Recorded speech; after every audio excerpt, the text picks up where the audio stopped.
Hello friends, Kannada life ಸ್ಟೋರಿನಿಂದ ಪ್ರತಿಯೊಬ್ಬರಿಗೆ ತುಂಬ ಧನ್ಯವಾದಗಳು. Thank you so much universe. ಹುಡುಗಿಯರೇ, ಬಾಯ್ ಫ್ರೆಂಡ್ ನಿಮ್ಮನ್ನು ದೂರ ಮಾಡಲು ಇವು ಕಾರಣಗಳಾಗಿರಬಹುದು. ಪ್ರೀತಿ ಮಾಡಿದವರು ಎಲ್ಲರೂ ಮದುವೆಯಾಗುತ್ತಾರೆ ಎನ್ನಲು ಸಾಧ್ಯವಿಲ್ಲ. ಕೆಲವರು ಮದುವೆಯಾದರೆ ಇನ್ನೂ ಕೆಲವರು ಬ್ರೇಕಪ್ ಮಾಡಿಕೊಳ್ಳುತ್ತಾರೆ. ಇಂದು ನಾವು ಬ್ರೇಕಪ್ಗೆ ಕಾರಣವಾಗುವ ಹುಡುಗಿಯರ ಕೆಲವು ನಡವಳಿಕೆಗಳ ಬಗ್ಗೆ ತಿಳಿಯೋಣ. ಸಂಬಂಧದಲ್ಲಿ ಪ್ರೀತಿ ಬಹಳ ಮುಖ್ಯ, ಆದರೆ ಸಂಬಂಧಗಳು ಪ್ರೀತಿಯ ಆಧಾರದ ಮೇಲೆ ಮಾತ್ರ ಮುಂದುವರಿಯುತ್ತವೆ ಎನ್ನುವುದರ ಸುಳ್ಳು. ಸಂಬಂಧದಲ್ಲಿ ಪ್ರೀತಿಯ ಜೊತೆಗೆ ಗೌರವ, ವಿಶ್ವಾಸ ಮತ್ತು ತಿಳುವಳಿಕೆಯನ್ನು ಹೊಂದಿರುವುದು ಬಹಳ ಮುಖ್ಯ. ಹುಡುಗರ ತಮ್ಮ ಗೆಳತಿಯರಿಗೆ ಪ್ರೀತಿಸುವಾಗ ಆರಂಭದಲ್ಲಿ ಅನೇಕ ಭರವಸೆಗಳನ್ನು ನೀಡುತ್ತಾರೆ ಮತ್ತು ಜೀವನಕ್ಕಾಗಿ ಅವರನ್ನು ಬೆಂಬಲಿಸುವ ಬಗ್ಗೆ ಮಾತನಾಡುವುದನ್ನು ನೀವು ಗಮನಿಸಿರಬೇಕು. ಆದರೆ ಪ್ರೀತಿಯಲ್ಲಿದ್ದರೂ ಸಹ ಅವರು ತಮ್ಮ ಗೆಳತಿಯಿಂದ ದೂರ ಹೋಗಲು ಒತ್ತಾಯಿಸುವ ಸಮಯ ಬರುತ್ತದೆ. ಕೆಲವೊಮ್ಮೆ ಹುಡುಗನ ಕುಟುಂಬದವರ ಕಾರಣದಿಂದ ಹುಡುಗಿಯಿಂದ ದೂರ ಇರಲು ಬಯಸುತ್ತಾರೆ ಎಂದು ನೀವಂದುಕೊಂಡಿರಬಹುದು. ಆದರೆ ಪ್ರತಿ ಬಾರಿ ಅದೇ ಕಾರಣವಾಗಲು ಸಾಧ್ಯವಿಲ್ಲ. ಕುಟುಂಬದವನ್ನು ಹೊರತುಪಡಿಸಿ ಇನ್ನೂ ಹಲವು ಕಾರಣಗಳಿವೆ. ಅವುಗಳಿಂದಾಗಿ ಹುಡುಗರ ತಮ್ಮ ಸಂಗಾತಿಯಿಂದ ಬ್ರೇಕಪ್ ಮಾಡಿಕೊಳ್ಳಲು ಮುಂದಾಗುತ್ತಾರೆ. ಹಾಗಾದರೆ ಈ ಕಾರಣಗಳವು ಅನ್ನೋದನ್ನು ನಾವಿಲ್ಲಿ ಹೇಳ್ತೀನಿ. ಪ್ರತಿದಿನ ಜಗಳ. ಕೆಲವು ಮಹಿಳೆಯರು ಚಿಕ್ಕ ಚಿಕ್ಕ ವಿಷಯಗಳಿಗೂ ಜಗಳ ಮಾಡುವುದು, ಬಾಯ್ ಫ್ರೆಂಡನ್ನು ಅನುಮಾನಿಸುವ ಅಭ್ಯಾಸವನ್ನು ಹೊಂದಿದ್ದಾರೆ. ಅಂತಹ ಪರಿಸ್ಥಿತಿಯಲ್ಲಿ ಅವಳು ತನ್ನ ಸಂಗಾತಿಯೊಂದಿಗೆ ಜಗಳವಾಡುತ್ತಾಳೆ.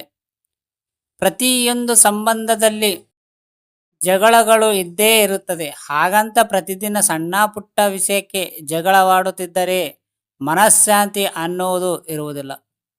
ಯಾವುದೇ ಸಂಬಂಧದಲ್ಲಿ ಜಗಳಗಳು ಪ್ರತಿದಿನ ಅದನ್ನು ಹಾಳು ಮಾಡಲು ಪ್ರಾರಂಭಿಸುತ್ತವೆ. ಪುರುಷರು ಯಾವಾಗಲೂ ಶಾಂತಚಿತ್ತರಾಗಿರಲು ಇಷ್ಟಪಡುತ್ತಾರೆ. ಆದರೆ ಸಂಗಾತಿಯ ಪ್ರತಿದಿನ ವಾದಿಸುವುದು, ಹೆಚ್ಚಿನ ಪ್ರಶ್ನೆಗಳು ಕೇಳುವುದರಿಂದ ಹುಡುಗರು ಕಿರಿಕಿರಿಗೊಳಗಾಗುತ್ತಾರೆ. ಇದರಿಂದ ಸಂಬಂಧಗಳು ದುರ್ಬಲಗೊಳ್ಳುತ್ತವೆ. ಹಾಗಾಗಿ ನಿಮ್ಮ ಜೊತೆ ಬ್ರೇಕಪ್ ಮಾಡಿಕೊಳ್ಳಲು ಬಯಸುತ್ತಾರೆ. ಯಾವಾಗಲೂ ಟೆನ್ಷನ್ ನೀಡುವುದು. ನೀವು ನಿಮ್ಮ ಸಂಗಾತಿಯ ಸಣ್ಣ ಪುಟ್ಟ ವಿಷಯಕ್ಕೂ ಟೆನ್ಷನ್ ಕೊಡುವ ವ್ಯಕ್ತಿಯಾಗಿದ್ದರೆ ನಿಮ್ಮ ನಡವಳಿಕೆ ಪುರುಷರಿಗೆ ಇಷ್ಟವಾಗುವುದಿಲ್ಲ. ಪ್ರತಿಯೊಬ್ಬರಿಗೂ ತನಗೆ ತಕ್ಕಂತೆ ಬದುಕುವ ಹಕ್ಕಿದೆ. ಅಂತಹ ಪರಿಸ್ಥಿತಿಯಲ್ಲಿ ಹುಡುಗರು ಪ್ರತಿದಿನ ಒತ್ತಡದಲ್ಲಿ ಬದುಕಲು ಸಾಧ್ಯವಿಲ್ಲ. ಸಂಬಂಧದಲ್ಲಿ ಆರಂಭದಲ್ಲಿ ಅವರು ನಿಮ್ಮ ಮೇಲಿನ ಪ್ರೀತಿಯು ಕಾರಣದಿಂದ ನಿಮ್ಮ ನಡವಳಿಕೆಯನ್ನು ನಿರ್ಲಕ್ಷಿಸುತ್ತಾರೆ ಮತ್ತು ಮೌನವಾಗಿರುತ್ತಾರೆ. ನೀವು ಕೇವಲ ನಿಮ್ಮ ಅಧಿಕಾರವನ್ನು ಪ್ರತಿಪಾದಿಸುತ್ತಿದ್ದೀರಿ ಎಂದು ಅವರು ಭಾವಿಸಬಹುದು. ಆದರೆ ಇದು ಮುಂದುವರಿದಾಗ ಪುರುಷರಿಗೆ ಸಂಬಂಧದಲ್ಲಿ ಉಸಿರುಗುಟ್ಟಂತಾಗುತ್ತದೆ ಪ್ರಾರಂಭವಾಗುವುದು. ಪ್ರೀತಿಯ ಕೊರತೆ. ಪುರುಷರು ಪ್ರೀತಿಯನ್ನು ತೋರಿಸುವ ಇಷ್ಟವಾಗುತ್ತದೆ. ನೀವು ಅವರೊಂದಿಗೆ ಪ್ರೀತಿಯಿಂದ ಇದ್ದರೆ ಅವರು ಎಂದಿಗೂ ಬೇಜಾರುಗೊಳ್ಳುವುದಿಲ್ಲ. ಸಂಬಂಧದಲ್ಲಿ ತಾಜಾತನವನ್ನು ಕಾಪಾಡಿಕೊಳ್ಳಲು ನೀವು ನಿಮ್ಮ ಗೆಳೆಯ ಮೇಲೆ ಪ್ರೀತಿಯನ್ನು ತೋರಿಸಬೇಕು. ಹುಡುಗರ ನೀವು ಅವರ ಮೇಲೆ ಪ್ರೀತಿಯನ್ನು ತೋರಿಸಬೇಕೆಂದು ಬಯಸುತ್ತಾರೆ. ಪ್ರೀತಿಯನ್ನು ನಿಮ್ಮ ಹೃದಯದೊಳಗೆ ಇಟ್ಟುಕೊಳ್ಳದೆ ಅದನ್ನು ವ್ಯಕ್ತಪಡಿಸಿ. ಇದು ನಿಮ್ಮ ಸಂಗಾತಿಯೊಂದಿಗೆ ನಿಮ್ಮ ಮೇಲೆ ವಿಶೇಷ ಭಾವನೆ ಮೂಡಿಸುತ್ತದೆ.